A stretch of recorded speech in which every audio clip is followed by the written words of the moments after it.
시편 139편 13절에서 16절 말씀, 우리 다 같이 한 목소리로 앞에 자막 나와 있습니다. 함께 읽습니다. 주께서 내 심장을 지으시며 나의 모태에서 나를 만드셨나이다. 내가 주께 감사함은 나를 막 지으심이 심히 기묘하심이라. 주께서 하시는 일이 기이함을 내 영혼이 잘 아나이다. 내가 은밀한 데서 지음을 받고 땅의 깊은 곳에서 기이하게 지음을 받은 때에 나의 형체가 주의 앞에 숨겨지지 못하였나이다. 내 형질이 이루어지기 전에 주의 눈이 보셨으며 나를 위하여 정한 날이 하루도 되기 전에 주의 책에 다 기록이 되었나이다. 아멘. 할렐루야. 한 주 동안 평안하셨습니까? 기쁜 일, 또 좋은 일, 또 행복한 일이 또 많아야 하는데, 또 우리 하루하루 들려지는 뉴스와 또 우리 삶이 또 많이 힘들어서 또 행복하냐라고 묻기가 참 어려운 그런 때입니다. 많은 스트레스를 받고 있는 이런 때이죠. 여러분들 어떻게 스트레스를 풀고 사십니까? 돈이 많으면이야 돈 쓰는 재미로 스트레스 풀 텐데 돈도 없고 갈 데도 없고 만날 사람도 못 만나고, 그래서 우리가 뭐 텔레비를 이렇게 틀면 또 재미난 또 프로그램 통해서 깔깔깔대고, 요즘 뭐 신서유기 뭐 8별째 8일이 나와가지고 뭐 깔깔깔대고 한번 웃어봤는데, 요즘 개그 프로가 좀 많이 사라졌잖아요.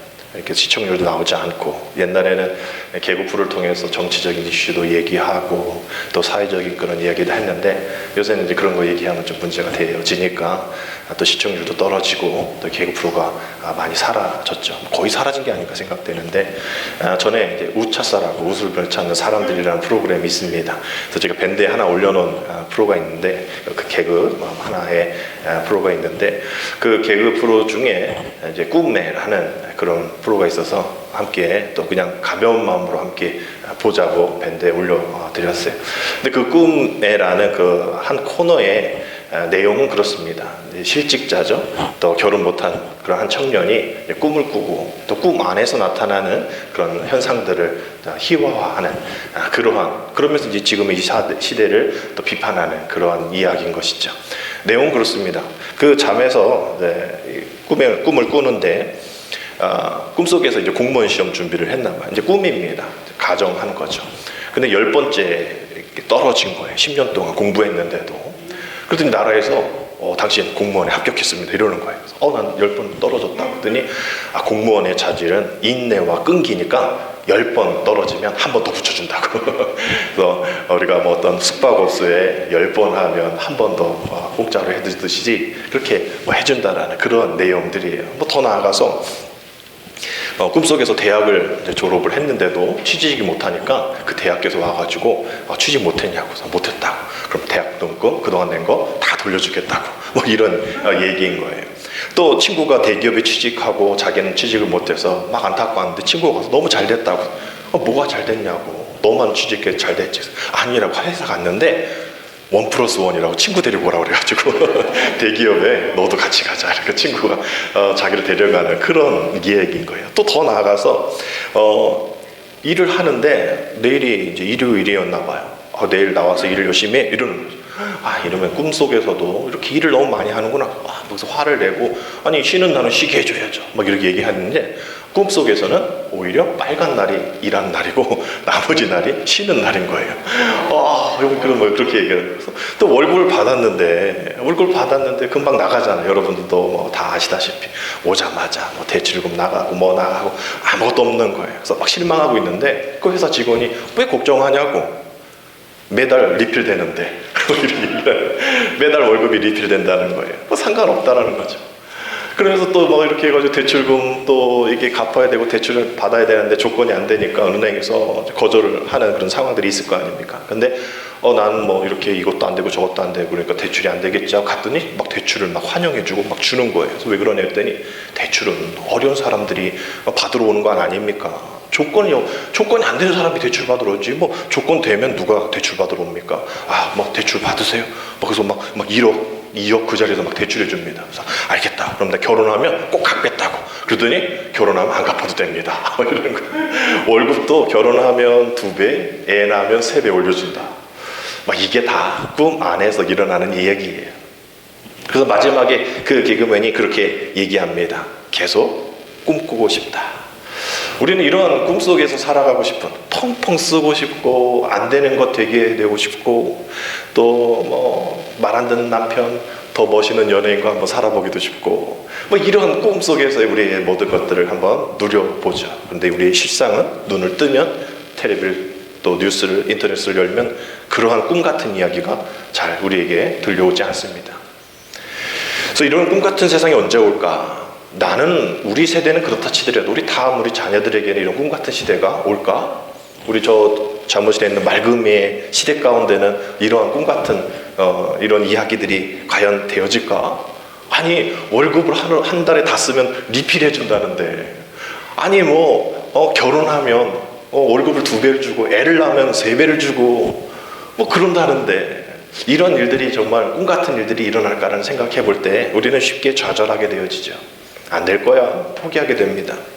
왜냐하면 그러한 일들이 이 시대 가운데에 정말 조금이라도 보여줘야 하는데, 그런 것보다 더 중요하고 가치 있는 것보다 더 우리의 어떤 우리의 일상의 또 인격, 또 우리의 삶, 우리의 내 자신 개인주의, 포스트 모더니즘의 그런 모습들이잖아요. 이것으로 우리들의 많은 그런 사건들을 보고 있기 때문인 것이죠. 특별히 생명 가치를 무시하고 있는 어떤 강력 범죄들, 뭐 이건 뭐 부모 자식 없잖아요. 또 자살, 또 어떤 중독, 뭐 이런 것들이 쉴 새 없이 날마다 쏟아져 나옵니다. 그만큼 이 시대가 생명경시 풍조에 만연되어져 있는 그런 증거로 여겨지는 것이죠. 그래서 저는 설교를 준비하면서, 그래, 우리도 이러한 일들을 우리가 한번 또 나누고, 또 이러한 이야기들은 성경이 어떻게 얘기하고 있는지에 대한 말씀을 여러 번 드렸어요. 자살에 대한 얘기도 드렸고, 또 중독에 대한 얘기도 말씀을 드렸습니다. 왜냐하면 우리가 그 상황 속에서 좀 가깝게 접근되어 있기 때문인 것이죠. 그래서 오늘은 저와 여러분들이 조금 무거운 주제이긴 하지만, 지금 우리 개신교 또 기독교 안에서 이 기도의 제목을 함께 나누기를 원하는 그런 기도 제목이 있는데, 바로 낙태에 대한 이야기입니다. 임신 중절이라는 그런 단어를 쓰죠.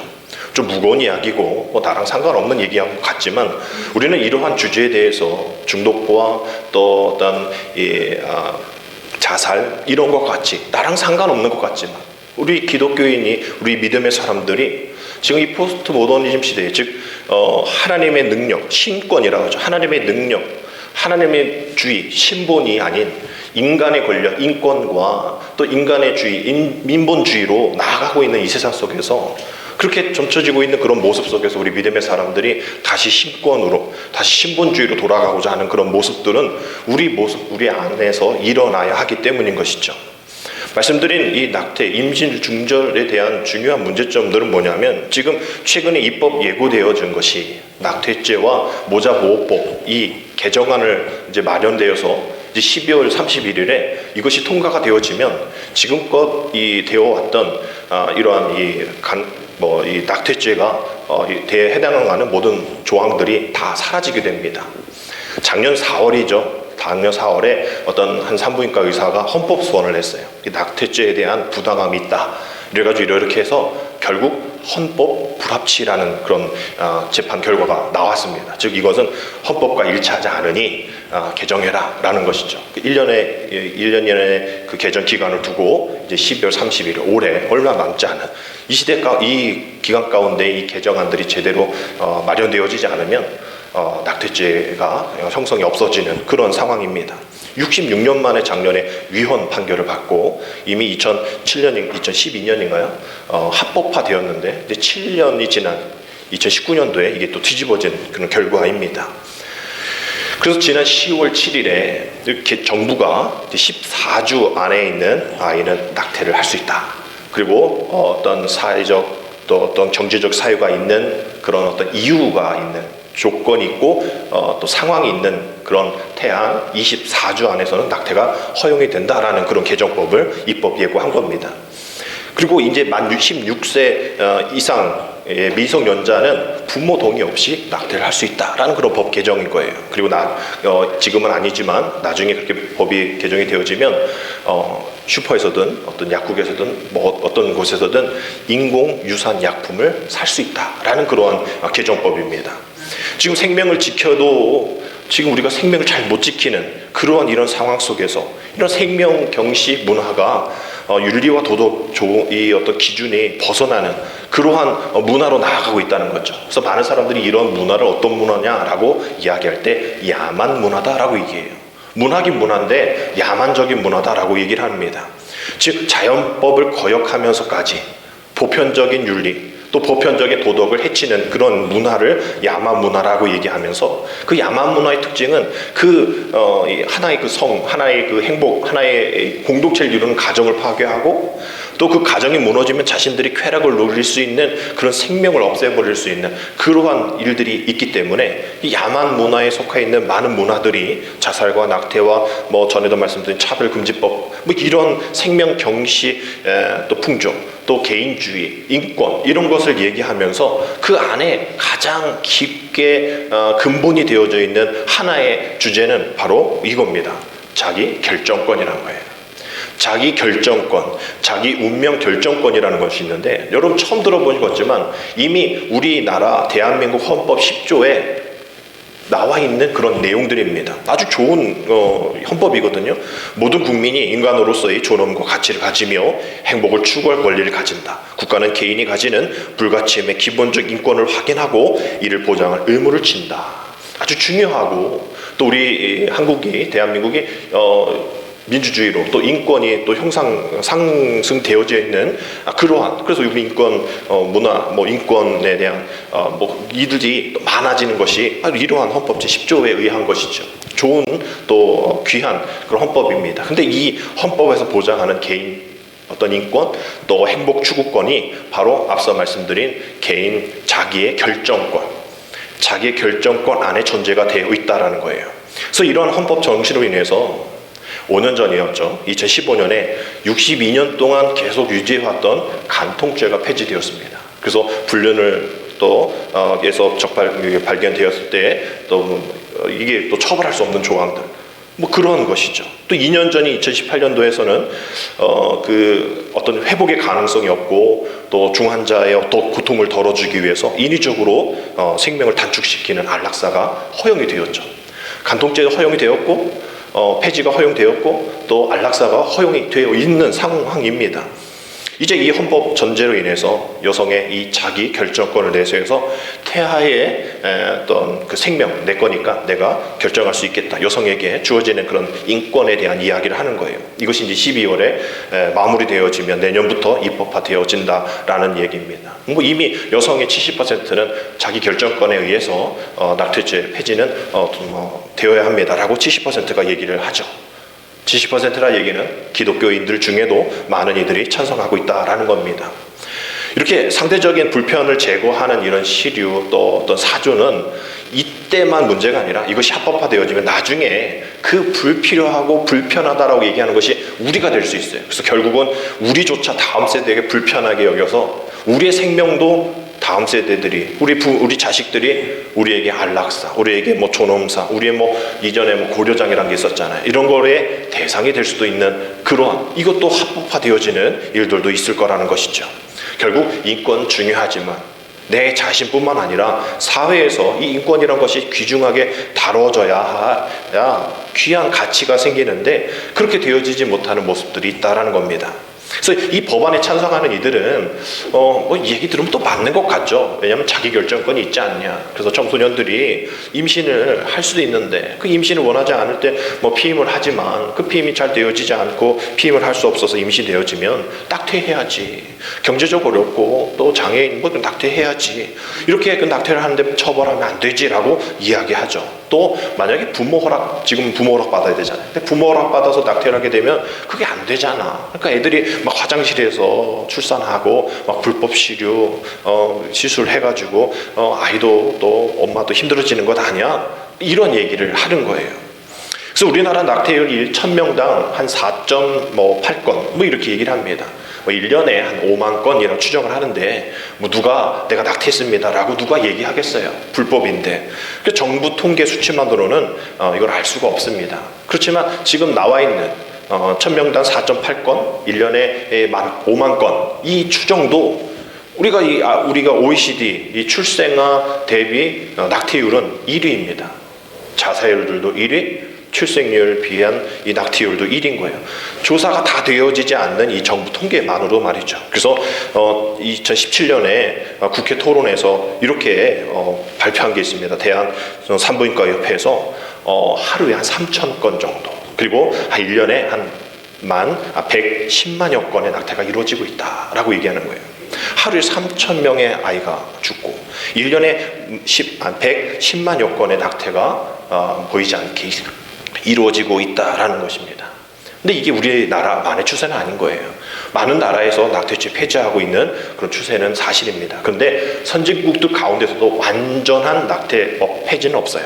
또 동성애 결혼 뭐 이거 합법한 나라도 완전한 낙태법 폐지를 하진 않습니다. 그만큼 여성의 자기 주도권, 자기 운명 결정권도 중요하지만 생명이 더 중요하지 않냐라고 이야기하는 것이죠. 독일 같은 경우에는 이 낙태는 허락하지만 이 낙태 사유에 대해서 엄격히 제한합니다. 그래서 낙태의 건수가 좀 줄어들어요. 낙태 수료 기간도 있고요. 그래서 유럽과 서유럽 뭐 이런 우리 아시아 쪽 말고 다른 쪽에서는 남성들의 이 어떤 책임을 아주 강력하게 합니다. 그래서 낙태하고 또 그것을 어렵지 않게 만드는 거예요. 뭐 돈이 없잖아요. 그러면 나라에서 먼저 대줍니다. 그리고 그 남자에게 임신을 하게 만든 책임을 진 남자에게 그 자녀 양육비를 받게 하죠. 덴마크 같은 나라는 무려 20년 동안 어떤 이 사람을 임신하게 되면 그 아이를 책임지는 그 20년 동안 양육비를 줘야 하는 그러한 나라들도 있는 겁니다. 결국 생명을 죽이는 이런 입법들이 필요한 것인가, 아니면 생명을 더 살리기 위한 그런 법안들과 그런 것들이 마련되어질 것인가, 이 정부가 노력해야 할 일들인 것이죠. 결국은 낙태보다, 죽이는 것보다 출생을 선택하고 또 그것이 복지 환경과 또 법과 제도가 잘 마련되어지는 것이 먼저인데, 이것이 되어지지 않고 그냥 법으로 그냥 죽이는 일들만 있어서는 안 된다라는 것이죠. 결국 문제는 어디서부터 시작되어지냐 하면 과연 이 태아는 한 명으로서의 그 존엄성, 인간으로서의 존엄성을 가지는 그런 기간이 언제부터인가라는 그런 갈림길에 서 있다는 겁니다. 여러분들은 어떻게 생각하십니까? 여러분들이 아이를 배웠고 또 자녀가 있는 분들, 또 우리가 생각했을 때 그 태아가 언제 몇 주부터 인격을 갖춘 존재일까 생각해 보면 다 달라요. 형법으로는 임신부에 진통이 왔을 때, 아무것도 느끼지 못했을 때가 아니라 진통이 왔을 때 이 태아는 사람이다, 인격체다라고 얘기합니다. 형법에서는 말이죠. 민법에서는 아이가 밖으로 나와서 노출이 될 때, 초음파가 아닌 밖으로 나와서 출산했을 때를 사람으로 보는 거예요.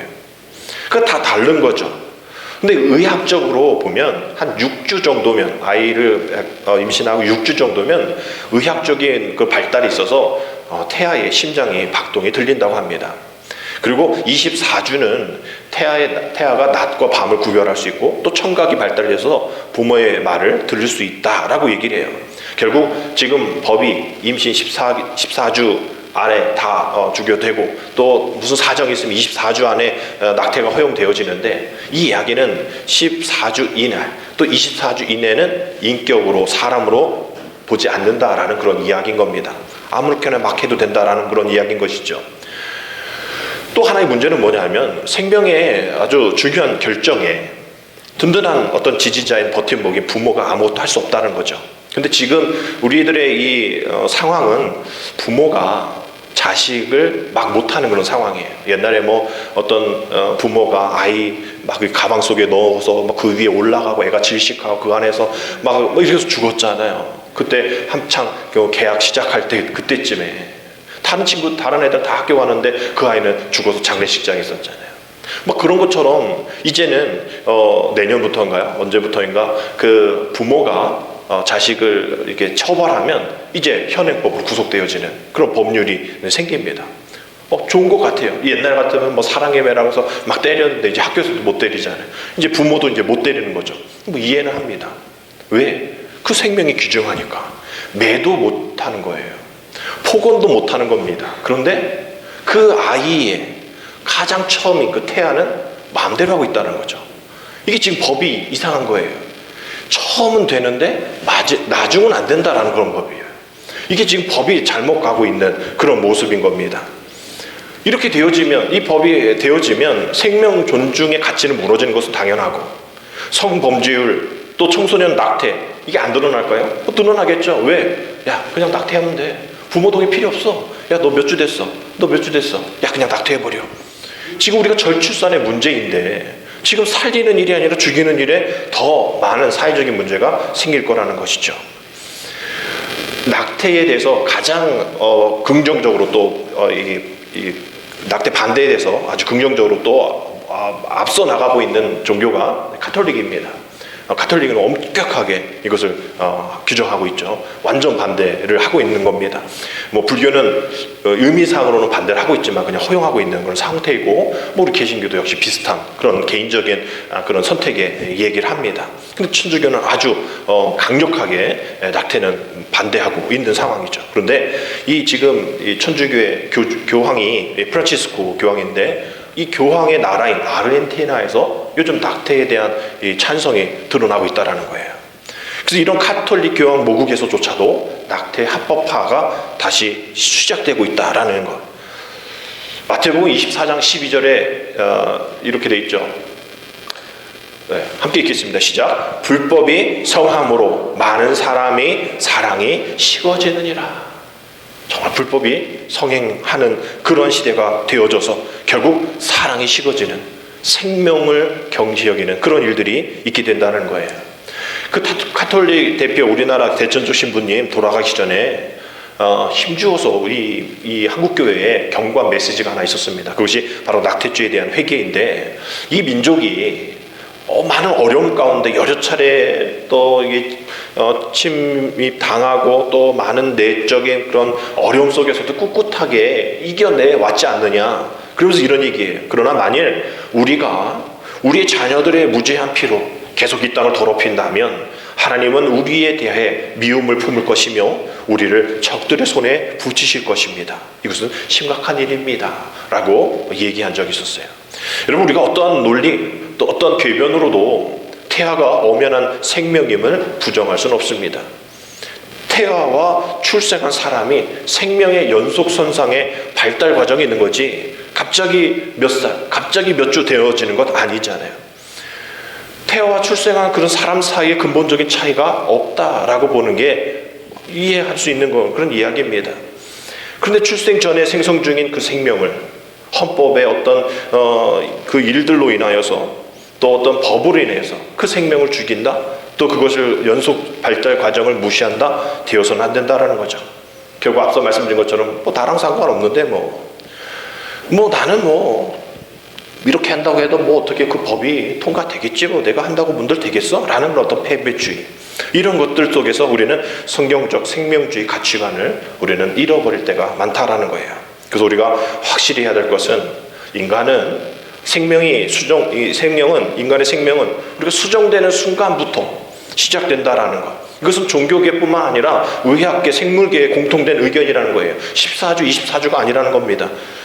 생명이 허용되어지는 순간, 수정되는 순간이라는 것이죠. 그래서 생명의 영속적 측면에서 우리가 이것을 부정하게 된다면, 어떤 권리에 집착해서 이 생명의 연속성을 부정하고 자기중심적인 자기 운명 결정권 그것만 내세우게 되어지면 결국 어떤 모습이 이루어지게 되냐면, 선악과에 대한 그런 에덴 동산, 자기 결정권에 대한 잘못 결정으로 인한 그런 인간의 죄의 시작이 되었던 에덴 동산, 최초의 에덴 동산이 아닌 죄를 범하여 쫓겨났던 그 에덴 동산과 같다라는 우리가 그런 생각을 해야 한다는 겁니다.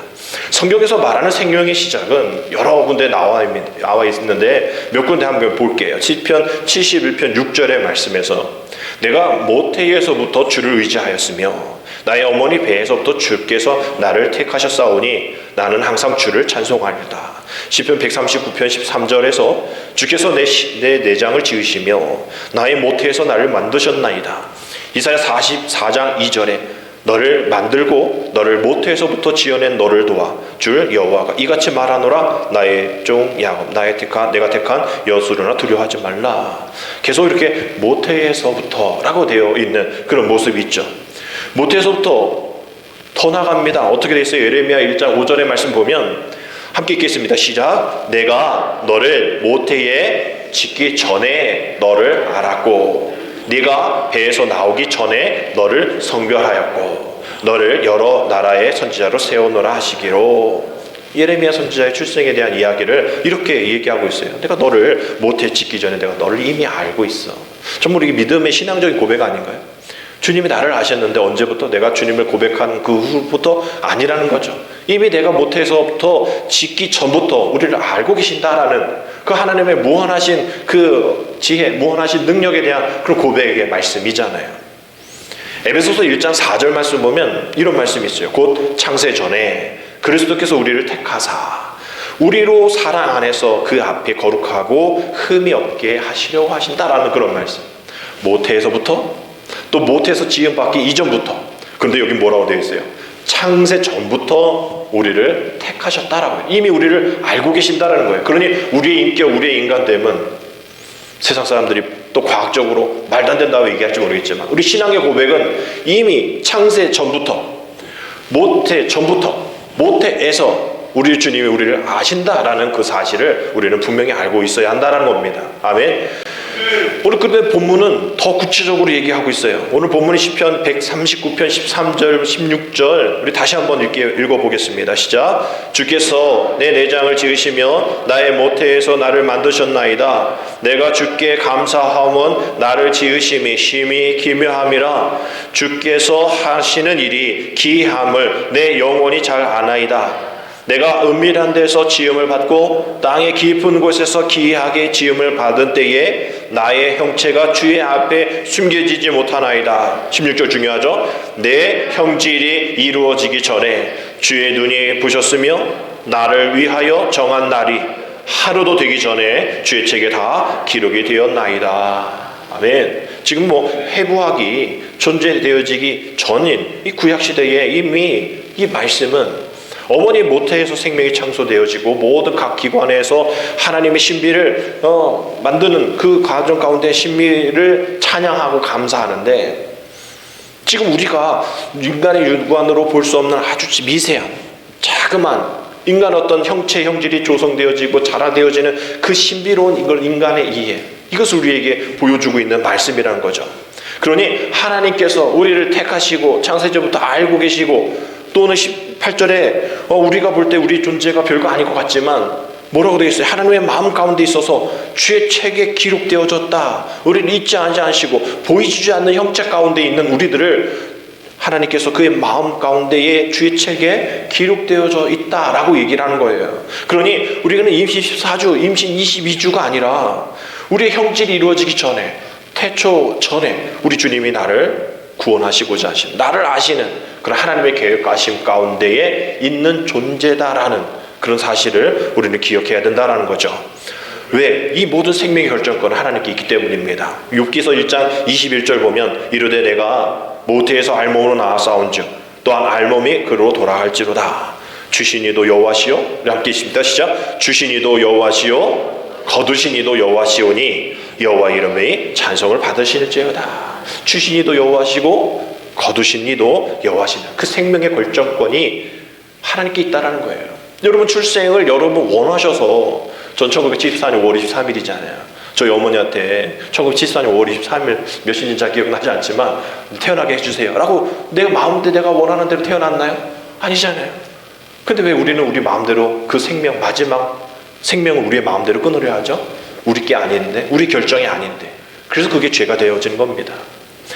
정부가 제출한 이 낙태 관련법 개정안을 두고 여성들은 계속 자기 결정권을 강조합니다. 남성들이야 어쩔 수 없는 일이죠. 우린 얘기는 아니다라고 그냥 뒤로 빠집니다. 그래서 그렇게 막 나가면 진보, 아니 태아의 성명권이 또 성경에서는 이렇게 얘기하는데 이렇게 얘기하는 기독교는 보수, 또 이거에서 쟁점 가지고 정치적 싸우는 진영 논리, 이런 가운데 지금 있다라는 거예요. 근데 이게 지금 싸울 일이 아니잖아요. 생명의 문제는 이념적인 그런 모습으로 진영 논리로 여기에서 봐서는 안 된다라는 거예요. 마태복음 25장 40절에 임금이 대답하여 이르시되 내가 진실로 너희에게 이르노니 너희가 여기 내 형제 중에 지극히 작은 자 하나에게 한 것이 곧 내게 한 것이니라. 이런 말씀이 나오고, 잠언 31장 8절에 너는 말 못하는 자와 모든 고독한 자의 송사를 위하여 입을 열지니라 라고 되어 있어요.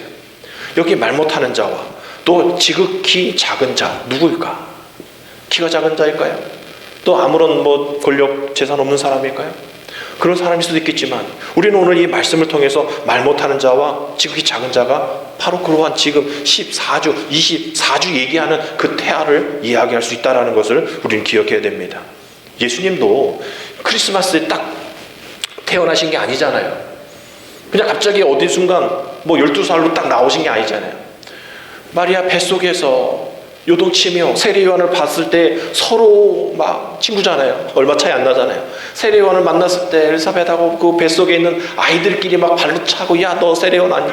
막 이러면서 뱃속에서 막 꿈틀겼다. 꼭 이렇게 성경에 나와 있지 않습니까? 임신의 기간을 다 거친 예수님이시잖아요. 왜 이렇게 오셨어요? 생명 중요하다. 너희가 가지고 있는 그 생명, 너희가 일반적으로 생각하는 아무것도 아니라고 생각하는 그 생명 중요하다라고 하시는 그 하나님의 뜻이 담겨져 있다라는 거예요. 그래서 아까 말씀드린 2019년도 4월에 헌법재판소에서 이전의 법이 또 이렇게 합법이 위헌으로 바뀌어지는 그런 과정 가운데에 헌법재판관들 중에 소수 의견을 낸 두 분이 계십니다. 그리고 4대 2대 2로 이게 위헌 판정을 받은 건데, 그 두 분이 마지막에 이런 얘기 하셨어요. 우리 모두 태아였다. 법으로 어쩌고 자기 여성의 자기 결정권 어떻고 자기 운명권 어떻고 그 시대가 어떻고 약을 얘기를 하지만 우리 모두 태아 아닌 사람 누가 있습니까? 지금 우리가 태어났지만 우리 부모가 나를 지우지 않았기 때문에 우리가 내가 태어난 건 아닙니까? 우리 모두 태아였습니다 라는 그런 이야기를 하는 거예요. 합법적으로 죽어야 될 사람이 있는가? 없다라는 거예요. 왜 사람이 인간의 인간됨을 14주, 24주로 나누냐라는 겁니다. 예수님도 귀하게 여기신 그 생명을, 하나님의 형상대로 지음받은 생명체를 왜 우리 법으로 이것을 입법화되어서 계속 죽이는 그런 욕심과 정욕에 빠지는 그 생명의 경시 현상이 일어나고 있는가라는 그런 얘기입니다. 여러분, 이 일들에 대해서 우리 교회가, 우리 기독교인들이 좀 우리의 목소리는 있어야 되지 않을까요? 그래서 이렇게 저렇게 이야기하고 토론회하고 합니다. 근데 세상 사람들은 그거에 대해서 필요 없다라고 해요. 여러분 잘 아시는 도울 김용옥 선생이라고 얘기하는 그 김용옥 씨를 여러분 아시죠? 도울 김용옥이라는 분이 지난주에 KBS 1 라디오에서 주진우 라이브에서 자기가 이제 노자를 50년 동안 연구했는데 이 노자가 본 이 코로나 시대의 이 문제점들에 대해서 얘기했습니다라고 얘기하더라고. 꽤 지식이 있는 분이거든요. 또 성경적인 지식도 있는 분, 영어도 잘하고 중국어 한문은 워낙 잘하시고. 노자에 대해서 전공자가 지금 이 한국의 코로나 그러면서 이 한국의 교회를 바라보면서 이런 얘기를 하는 거예요. 종교라는 한자 막 쓰면서 종교는 마루종 으뜸종자에 가르칠 교자 쓴다. 즉 종교라는 것은 가장 으뜸되는 가르침이다 라고 얘기를 하는 그 종교를 쓰는데, 이 세상에 가장 으뜸되는 가르침이 있는 종교가 어디냐? 가르침이 어디냐? 이 세상은 모두가 다 도다. 모두가 다 가르침이다. 그 중에 으뜸은 없다. 즉 그러니 종교는 없어져야 한다. 종교는 없는 것이다 라고 얘기를 하는 거예요. 그러면서 얘기하는 게 지금 그래도 종교가 있지 않습니까? 옛날부터 그렇게 해서 있게 된 거니까 어쩔 수 없지만, 어쩔 수 없는 거지만 종교는 있어서는 안 될 그런 막 비속어에 섞으면서 얘기를 하더라고요. 그러한 종교가 어떻게 이 세상을 이끌어간다고 얘기하느냐, 어떻게 그 종교인들이 이 세상을 끌고 나간다고 얘기하느냐, 그거는 말도 안 되는 얘기다라고 얘기해요. 종교는 뭘 해야 되냐? 이 세상의 험난한, 이 세상의 어떤 고난의 어떤 이 톱니바퀴에서 계속 치이고 또 어렵고 그래서 떨어져 나가는 그런 가난하고 또 어려운 가냘픈 그 심령들을 위로해주고 다그쳐주는, 그런 다독여주는 그런 일들만 하는 게 종교다라는 거예요. 이런 종교가 어디 앞장서냐는 거예요. 저는 그 얘기 듣고 이 세상 사람들이 이렇게 우리를 보는구나. 이 세상 사람들이 기독교를, 우리 교회를 이렇게 보는구나. 믿음의 사람들이 이렇게 보는구나. 너는 그냥 불우이웃돕기나 해. 너는 그냥 지역 청소나 해. 쓰레기나 주워. 앞장서나 나가지 마. 내가 너를 이끌어가지 네가 왜 우리를 이끌어가려고 해. 라는 그런 입장이 이 세상에 만연되어 있는 우리 기독교를 보는 입장이라는 거죠. 너희들은 우리 뒷지닥거리나 해. 우리가 하는 대로 따라와. 법 정할 테니 따라와. 라는 그런 이야기인 거예요. 여러분, 우리가 이런 일들 우리가 받아들일 거는 있지만 이런 생명 존중, 하나님의 말씀, 이것에 대해서도 우리가 감각 없이 우리가 그냥 손 놓고 우리가는 상관없다라고 무관심하면서 또 아유 뭐 세상 그러니까 우리가 그냥 가만히 있어야지, 이런 패배주의 가운데 나가야 합니까? 그래서는 안 되잖아요. 에베소서 4장 19절 20절에서 이렇게 얘기하고 있습니다. 우리 같이 얘기했습니다. 시작. 그들이 감각 없는 자 되어 자신을 방탕하에 방임하여 모든 더러운 것을 욕심으로 행하되 오직 너희는 그리스도를 그같이 배우지 아니하였느니라. 우리 그렇게 배웠나요? 주일학교 때, 또 우리 속회에서, 또 52주 말씀을 통해서, 여러분들이 신앙생활을 통해서 어떻게 그렇게 하라고 누가 가르쳤습니까? 감각 없는 자처럼 살아라. 방탕에 방임하며 살아라. 더러운 것에 욕심을 행하며 살아라. 어디서 배웠어요? 우리 그렇게 배우지 않았습니다. 우리 주님은 우리에게 그렇게 가르치지 않으셨어요. 최선을 다해서 한 생명으로 살려라. 생명 가운데 있다. 생명 주께 있네. 우리 찬양하잖아요. 생명 주께 있네. 디모데전서 1장 19절 말씀, 믿음과 착한 양심을 가지라. 같이 읽겠습니다. 시작. 믿음과 착한 양심을 가지라. 어떤 이들은 이 양심을 버렸고 그 믿음에 관하여는 파산하였느니라. 분명히 이런 이 이야기들은 우리 안에서도 갈립니다. 여당과 야당이 있듯이 이런 일들 가운데서 목사님은 남자니까, 목사님 우리 상황 모르니까 분명 그런 것이 있을 거예요. 그러나 우리는 성경을 얘기하자는 거죠. 그런 일들 가운데 우리가 경험했다면 회개하면 되어지고, 그런 일들 가운데 있는 또 결정하지 못한 이들에게 우리가 권면하고 조언할 수 있는 일들이 있다라는 겁니다.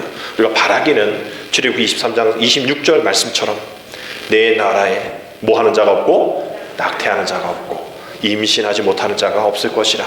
내가 너의 날수를 채우리라. 아멘. 우리 하나님 우리를 채우시는 분입니다. 죽이는 분이 아니세요. 우리의 모든 거, 우리가 부족하고 우리가 잘못된 거 그냥 그래 너 이렇게 살면 안 돼 라고 죽이시는 하나님 아니시라는 거예요. 우리는 징계는 받을지 모르겠지만 정죄받지 않는다는 겁니다. 그냥 우리는 감봉 조치는 있을지 몰라도 그냥 퇴사시키는 그러한 분이 아니라는 거예요. 결국 모든 우리의 날수를 채우시는 하나님께서 정말 안타까워하시는 그 날수를 다 채우지 못해서 안타까워하는 이들의 마음을 위로해 주시는 겁니다.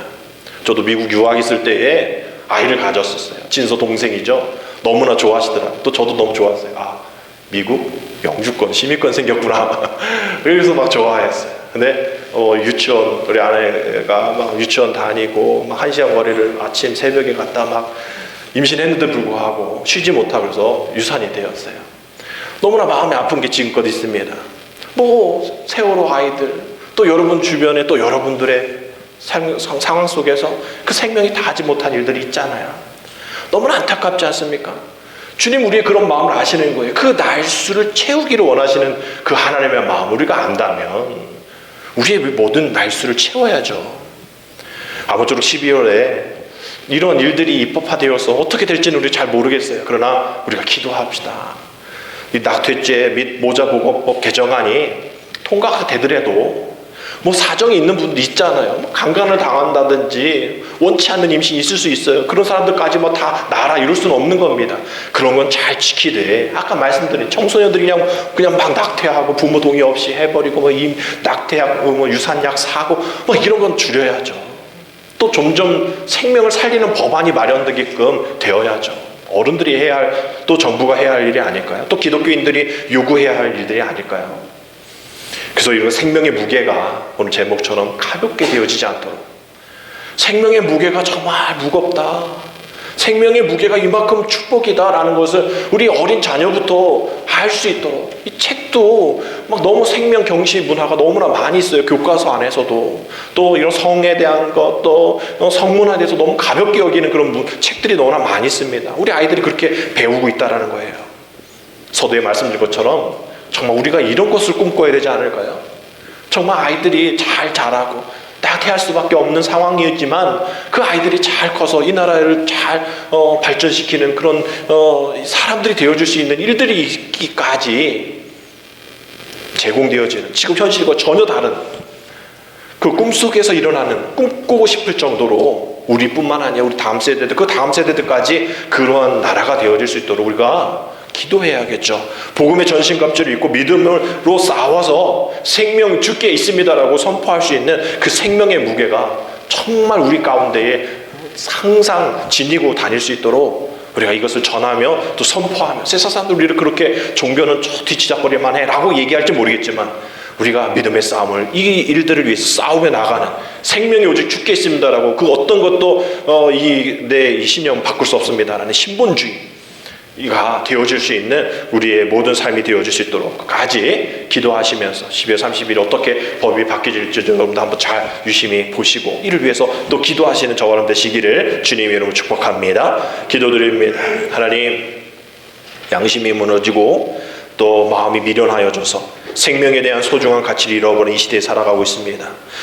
우리가 기도하지 못하였고 이 시대에 악함을 용서하여 주옵소서. 고통에서 건져준다는 명분으로 생명을 빼앗는 사탄의 속임수에 빠지지 않게 하시고 성경적인 가치를 다시 한번 우리가 인정하며 담대히 진리를 선포하며 이 시대의 선지자적인 그런 사명을 감당할 수 있도록 하나님 인도하여 주옵소서. 생명에 대한 분명한 책임을 지며 국가 또한 이를 적극 지원할 수 있는 법 개정이 이루어질 수 있도록 하나님 모든 것을 주관하여 주옵소서. 예수님의 이름으로 감사하며 기도드립니다. 아멘.